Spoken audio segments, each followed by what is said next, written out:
Hi friends, welcome to our channel జై Swaraja TV. ఈరోజు మనతో పాటు మాట్లాడడానికి సీనియర్ అనలిస్ట్ డాక్టర్ జయరామ్ గారు ఉన్నారు. రీసెంట్ గా జరిగిన హెచ్సియు భూముల వివాదం ఎంత పెద్ద ఇష్యూ అయిందో మనందరికీ తెలిసిందే. సో ఆ అంశం గురించి మాట్లాడడానికి ఈరోజు మనతో పాటు జూమ్ కాల్లో డాక్టర్ జయరామ్ గారు ఉన్నారు. సో ఆయన అడిగి మరిన్ని ఇంట్రెస్టింగ్ విషయాలు తెలుసుకుందాం. సార్ నమస్తే సార్. నమస్తే అశోక్. సార్ బాగున్నారా సార్? గ్రేట్. యా. సార్ అయితే ఇప్పుడు రీసెంట్ గా ఈ హెచ్సియు భూముల వివాదం అనేది చాలా పెద్ద ఇష్యూ అయింది. అంటే ఇప్పుడు ఒక కాంగ్రెస్ పార్టీ నుంచి మన రేవంత్ రెడ్డి గారు చెప్పే వాదన ఒకలా ఉంది, హెచ్సియు విద్యార్థుల వాదన ఒకలా ఉంది. ఇప్పుడు ఈ హెచ్సియు భూములు గవర్నమెంట్ కి చెందినవా సార్, లేదంటే హెచ్సియు యూనివర్సిటీకి చెందినవా? అసలు ఈ వివాదం కారణం ఏంటి సార్? మొదట్లో యాక్చువల్గా ఏంటంటే దీంతో పూర్వాపరాలు ఇది ఇప్పటిది కాదు, ఇది లాంగ్ బ్యాక్ స్టోరీ. ఈ లాంగ్ బ్యాక్ స్టోరీ అరౌండ్ అసలు ఒక ఎందుకు 15 years ఇవ్వాల్సి బ్యాక్ స్టోరీ వచ్చింది. సార్ ఇది. ఇది అప్రాక్సిమేట్లీ చాలా లాంగ్ బ్యాక్ స్టోరీ. ఇంకా చెప్పాలంటే ఇది నిజామ్స్ ఉన్నప్పటి నుంచి భూములు ఉమ్, నిజాం ఆధీనంలో, ఆ తర్వాత ప్రభుత్వం దీన్ని కేర్ టేకర్గా ఉండటం ఇవన్నీ జరుగుతూనే ఉన్నాయి. సో ఇదంతా ఒక అంశము. ఇక్కడ జరుగుతున్నది ఏంటంటే హెచ్సికి దీనికి ఈ భూములకు ఉన్న కనెక్టివిటీ చాలా ఇంపార్టెంట్. అసలు హెచ్సి అనేది హ్యాబిట్స్లో ఒక బిల్డింగ్లో ఒక ఇండిపెండెంట్, జనరల్గా మనకు కాలేజ్ బిల్డింగ్లో ఉన్నట్టుగానే అప్పుడు రెస్పెక్ట్ ఏరియా, హ్యాబిట్స్ అనేది ఒక రెస్పెక్ట్ ఏరియా కాబట్టి ఆ ఏరియాలో హెచ్సి నిలబొల్పుకున్నారు. అప్పుడు క్లాసెస్ జరిగినాయి, అర్థం ఉంది. సో సిటీ నడిబొడ్డున ఇక్కడ ఇబ్బంది కలుగుంది అనుకోవడం అప్పుడు ప్రభుత్వాలు, దీనికి లేదు అనుకుంటే ఆ బిల్డింగ్లు కావాల్సి రావటం, ఇది అనేక కారణాలు ఉంటాయి డెఫినెట్గా. ఆ కారణాల నేపథ్యం లోపల గచ్చిబౌలికి దీన్ని గచ్చిబౌలి అంటే అది ఊరుకు చాలా చివర్లో ఆ టైం లోపల అదే అసలు కంచె మనుషులు కూడా గచ్చిబౌలి అంటున్నారు సార్. ఆ మనుషులు కూడా తిరగని ప్లేస్ లోపల విద్యార్థులను పడేసిండ్రు అక్కడ. సో అప్పుడు ఇక్కడ నుంచి విద్యార్థులు అక్కడికి వెళ్ళిపోయినారు. అప్పుడు ఎలాంటి ప్రొటెస్ట్ లేదు, ఏం లేదు, జరిగిపోయింది అది. సో ఈ రెండు రోజులు వచ్చేసి అక్కడ రకరకాలుగా మార్పులు చెందింది. అంటే ఐఎంజి అనే ఒక కంపెనీ, ఢిల్లీ రావ్ అనే ఒక వ్యక్తి పేరు మీద దగ్గరగా 850 ఎకరాలు కేటాయించింది. అంటే 850 ఎకరాలను కేటాయించేసిన తర్వాత ఆ, ఏం జరిగింది అంటే ఆయన అక్కడ ఏ విధమైనటువంటిది స్పోర్ట్స్ అండ్ అథారిటీ పేరు మీద కానీ ఇతర మేము చేస్తాం, దాన్ని డెవలప్మెంట్ చేస్తామని దాని మీద చేసిన తర్వాత ఈ 400 ఎకరాలు, ఇంకో 395 ఎకరాలు, ఈ దగ్గరగా 795 ఎకరాలు సబ్జెక్ట్ టు కరెక్షన్. దాని మీద ఎలాంటి కార్యక్రమాలు అయితే చేయలేదు. గప్పటి గవర్నమెంట్ ఏం చేసింది అంటే అంటే ఇది ఎవరు కేటాయించిందో చంద్రబాబు నాయుడు ఇంకా ఇప్పుడు విద్యార్థులు ఏం చెప్తున్నారంటే చంద్రబాబు నాయుడు ఒక కమ్మ కులం సంబంధించిన ఆయనకు కేటాయింపు చేసేస్తే దాన్ని అప్పనంగా కొట్టేయాలి, రియల్ ఎస్టేట్ చేయాలనే ఉద్దేశంతోనే దారాదత్తం చేసిన నెపం మీద అప్పుడు విద్యార్థులు లొల్లి చేశారు. లొల్లి చేస్తే అప్పుడు సీఎంగా ఉన్న ఆ, వైఎస్ రాజశేఖర రెడ్డి గారు 2006 వరకు కూడా వెయిట్ చేసి ఇక్కడ ఎలాంటిది కూడా జరుగుతలేదు డెవలప్మెంట్ అని చెప్పేసి ఆ భూములను వెనక్కి తీసుకొని దాన్ని సియుకి హ్యాండ్ ఓవర్ చేస్తారు, హైదరాబాద్ సెంట్రల్ సిటీకి హ్యాండ్ ఓవర్ చేసేస్తారు. అది అంటే దీన్ని ఒక డాక్యుమెంట్ను క్రియేట్ చేస్తే బాగుండేది. సో అప్పుడు ముఖ్యమంత్రి ఏం చేసిందంటే ఎలాంటి డాక్యుమెంట్ లేకుండా ఏదో నామవస్తుగా ఇది ఆ యూనివర్సిటీ కేటాయింపులు చేసేసారు. కానీ అంతకంటే ముందు హెచ్సికి వచ్చిన దాన్ని ఏ విధంగా చేశారంటే పార్లమెంట్ చట్టాన్ని పరిగణనలో తీసేసుకొని పార్లమెంట్ చట్టాన్ని పరిగణన తీసుకొని 1974, అంటే పార్లమెంట్ చట్టంతో పాటు యాక్ట్ నెంబర్ వచ్చేసి 39 ఆఫ్ 1974 ప్రకారము దీన్ని అలకేట్ చేశారు 400 అక్టోబర్ ఎప్పుడు, ఇది బిగినింగ్ లోపల 1974లో జరిగిన కాబట్టి 1974 అక్టోబర్ 2 నాడు, 2 అక్టోబర్ అంటే గాంధీ జయంతి రోజు దీన్ని అలకేట్ చేశారు. అప్పుడు 1974 నుంచి ఇప్పటి వరకు చూడండి ఎన్ని సంవత్సరాలు అయిందో. అంటే ఇన్ని సంవత్సరాల వ్యవధి లోపల విద్యార్థులకు దానిపై డిఫరెంట్గా యూనివర్సిటీ అనేది విద్యార్థుల ఆస్తి. అది చదవనది ఆ నిజంగా అది వాళ్ళ విద్యార్థి ఏ విద్యార్థి అయినా, యూనివర్సిటీ అనేది విద్యార్థులు మొత్తం వస్తూ వాళ్ళది ఉంటారు, పోతూ ఉంటారు. అది సెకండ్ హోమ్ విద్యార్థులు అండి. వస్తూ ఉంటారు, అది అది వాళ్ళ విద్యార్థుల ఆస్తి, అలా దాంట్లో డౌటే లేదు. కానీ డే బై డే ఏమవుతుంది అంటే ఊరు అవతల భూములకు కూడా ఇప్పుడు రెక్కలు వచ్చేసి విపరీతమైన రేట్లు పెరిగినాయి. ఈ రోజు మీ గచ్చిబౌలి ప్రాంతం ఆ ఏరియా లోపల ఎకరాకి 90 నుంచి 100 కోట్లు సుమారున ఉంటుందన్న విషయం వాస్తవం.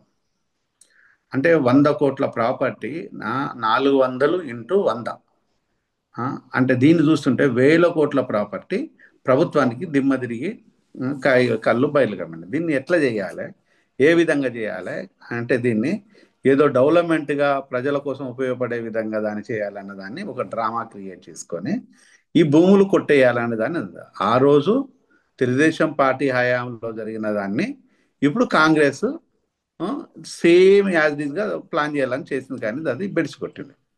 విద్యార్థులు డెఫినెట్గా దాన్ని అపోజ్ చేశారు. ఇది అపోజ్ చేయడానికి గల కారణం ఏంటంటే హెచ్సియుకి ఒక ప్రైవేట్ ఇన్స్టిట్యూషన్కి మధ్యలో విపరీతమైన వాదనలు జరిగినాయి, కోర్టులు, వాదనలు, జడ్జిమెంట్లు.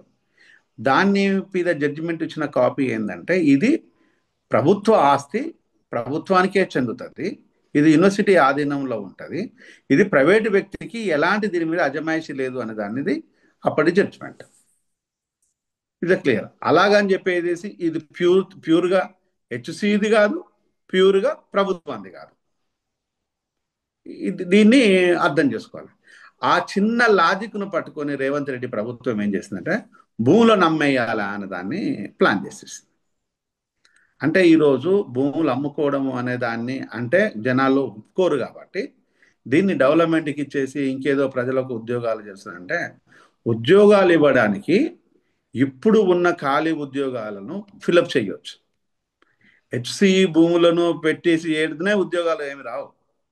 ఇప్పుడు ఏవైతే ఉద్యోగాలు ఖాళీనాయో మెడికల్ డిపార్ట్మెంట్లో కావచ్చు, మున్సిపల్లో కావచ్చు, రెవెన్యూలో కావచ్చు, రోడ్ అండ్ డెవలప్మెంట్ కావచ్చు, ఇతర ఇతర శాఖలలో అనేక శాఖలలో ఉద్యోగాలు ఖాళీలో ఉన్నాయి. రిటైర్మెంట్ ఉద్యోగులను కూడా రిటైర్మెంట్ ఇవ్వడానికి కూడా డబ్బులు లేకపోతే వాళ్ళకు రిటైర్మెంట్ పోస్ట్ పోన్ చేసేసి నెల జీతాలు ఇచ్చుకుంటూ పెంచుకుంటూ వస్తున్నారు.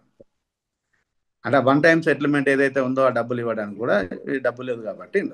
మరి మీకు అదే చేత కానప్పుడు ఇక్కడ కొత్త ఉద్యోగాలు ఎట్లా వస్తాయి అనేది ఇక్కడ ప్రధానమైన ప్రశ్న నిరుద్యోగులకు వస్తుంది. ఎందుకంటే హెచ్సియులో చదువుకునే పిల్లలు ఏదో ఇంటర్మీడియట్ 10th క్లాస్ వాళ్ళు కాదు, వాళ్ళు ఫుల్ ఫ్లెడ్జ్డ్ మెచ్యూర్డ్ ఉన్న స్టూడెంట్స్, వాళ్ళు నిరుద్యోగులు. ఇంకా చెప్పాలంటే నిరుద్యోగులు. మళ్ళీ వాళ్ళకి ఏదో కథ చెప్తుంది ఇంత ఇంటర్ అన్న దాన్ని వీళ్ళు ఈజీగా తీసుకున్నారు. అది అయ్యే పని కాదు. అంటే ఈ జరుగుతున్న అంశాలను ఏది కూడా నిజంగా ప్రభుత్వం చెప్పింది కనుక నిజాయితీగా ఉన్నట్టు అయితే మాలాంటి వాళ్ళని డెఫినెట్గా కోఆపరేట్ చేస్తాం. మీ దగ్గర ఇప్పుడు మెడికల్ డిపార్ట్మెంట్ లోపల డాక్టర్ల కానీ కూడా పారామెడికల్ స్టాఫ్ వరకు ఖాళీగానే ఉన్నాయి, వాటిని ఫిలప్ చేయండి. అది చేయడం చదవటం లేదు. విద్యాశాఖలో ఖాళీగానే ఉన్నాయి, వాటిని ఫిలప్ చేయండి. ఆరోగ్య శాఖలో చేయలేదు, విద్యాశాఖలో, రెవెన్యూ లోపల, పోలీస్ శాఖ లోపల అనేక శాఖలలో ఖాళీగా ఉన్న వాటిని చేయరంట. కానీ ఓన్లీ ఇక్కడ భూములు అమ్ముతూనే చేస్తారంట. సో ఇది డెఫినెట్గా ఇది డౌట్ఫుల్ స్టోరీ. దీన్ని తిరగబడ్డారు స్టూడెంట్. తిరగబడిన తర్వాత విపరీతమైన నెగిటివ్ ప్రభుత్వానికి అంట మూట కట్టుకోవడం, దానికి భయపడి రేవంత్ రెడ్డి దానిపైన ఒక సామూహికమైన నిర్ణయం తీసుకుంటే దాన్ని పోస్ట్ పోన్ చేసుకున్నారు. దీనికి ఇంకొక కాకపోతే ఇంకో ప్రభుత్వం, ఈ ప్రభుత్వం కాకపోతే ఇంకో ప్రభుత్వం ఇంకో రూపాల లోపల వస్తుంది. ప్రభుత్వాలు అన్న తర్వాత అనేక రూపాలలో ఉంటాయి. అది బీజేపీనా, తెలుగుదేశమా, కాంగ్రెసా, బీఆర్ఎస్ఆ, రూపాలు వేరే ఉండొచ్చు, కానీ ప్రభుత్వం అంటే ఇక్కడ ఇది అంశం. అంటే ఈ ప్రభుత్వం వెనికి తగ్గడాల కారణాలు రెండు. ఒకటి వచ్చేసేమో రేవంత్ రెడ్డి స్వతహాగా ఒక రియల్టర్, అతని మీద అనేక అపవాదులు ఉన్నాయి. ఇప్పుడు హైడ్రా విషయం లోపల ఒక ల్యాండ్ బ్యాంకును క్రియేట్ చేసుకోవడం కోసం మాత్రమే హైడ్రాని తెచ్చేసుకొని జనాలను భయభ్రాంతులను క్రియేట్ చేసేసి మార్కెట్ వాల్యూ తగ్గి కొట్టేసి ఇప్పుడు ల్యాండ్ బ్యాంకును పెంచుకుంటున్నారు అనేది ఒక అపవాదం. ఇది ప్రతిపక్షాలు గగ్గోలు పెడుతున్నాయి. అది నిజాల అబద్ధాల ప్రభుత్వంలో ఉన్న రేవంత్ రెడ్డి చెప్పాలి, ప్రతిపక్ష పార్టీలు చెప్పాలి. సో ఇది ఆరోపణలు ప్రత్యారోపణలు జరుగుతూ ఉంటాయి. కానీ ఇక్కడికి రాగానే ఇది డిఫరెంట్గా మారిపోయింది. ఇది ప్రతిపక్షాలతోనో ప్రభుత్వంతో జరుగుతలేదు, ఇది విద్యార్థులతోనే ప్రభుత్వం జరుగుతున్న ఇష్యూ. ఇది చివరి వరకు వెళ్తే ఈ విద్యార్థులు అనే వాళ్ళు ఒక ఐఏఎస్ పిల్లలు, ఐపీఎస్ పిల్లలే ఉండరు. దాంట్లో ఉండొచ్చు, లేకపోవచ్చు. కానీ ఊర్లో నుంచి పొట్ట చేతున పట్టుకొని కూలి పని చేసుకునే కుటుంబాల నుంచి వచ్చిన బిడ్డలు అనేక మంది హెచ్సిలో ఉంటారు. సో వాళ్ళ జీవనోపాధి కావాలంటే చదవాలి. చదివితేనే ఉద్యోగాలు వస్తాయి. దానికోసం దాన్ని కూడా ఈరోజు మాయ మంత్రాలు చేస్తామంట ఎవరెందుకు ఒప్పుకుంటారో, ఇదేదో మొత్తానికే ప్రాబ్లం అవుతుంది అనే ఉద్దేశంతోనే సరే ఇక మొత్తం ఢిల్లీ నాయకత్వమా, ఆ, కే లేదు అనుకుంటే ఈ రాష్ట్రంలో ఉన్న ప్రభుత్వంలో ఉండే నాయకుల ఎవరో ఊరు మొత్తానికైతే ఒక నిర్ణయం తీసుకున్నారు. అక్కడి నుంచి బలగాలను ఉపసంహరిస్తున్నట్టు బట్టి విక్రమార్క అనౌన్స్ చేసేసి అనౌన్స్ చేసుకొని ఏదో సూచనలు చేశాను. ఈ సూచనలు నష్టాన్ని నివారించుకోవడం తప్ప, చేసిన సూచనలు తప్ప, ఇప్పుడు విద్యార్థులు ఇది నిజంగా వీళ్ళు చిత్తశుద్ధం చేస్తున్నట్టుగా నమ్ముతలేరు. ఇప్పుడు పార్టీకి ఏదో నష్టం జరుగుతుంది, ప్రభుత్వానికి ఏదో నష్టం జరుగుతుంది, రేపు యూనివర్సిటీలు అన్నీ ఏకమవుతాయి. ఉస్మానియా లోపల అలాంటి ఇష్యూనే జరిగింది, అక్కడ విపరీతమైన అల్లర్లు జరిగినాయి. ఆ సో ఇట్లా ఎక్కడ కూడా విద్యా సంస్థలను తెగ నమ్మేయాలి అనే సార్ ఇప్పుడు ఒక ఇదే దురాలోచన ప్రభుత్వానికి ఉండడం అనేది బాధాకరమైన విషయం. ఇప్పుడు చెప్పండి అశోక్.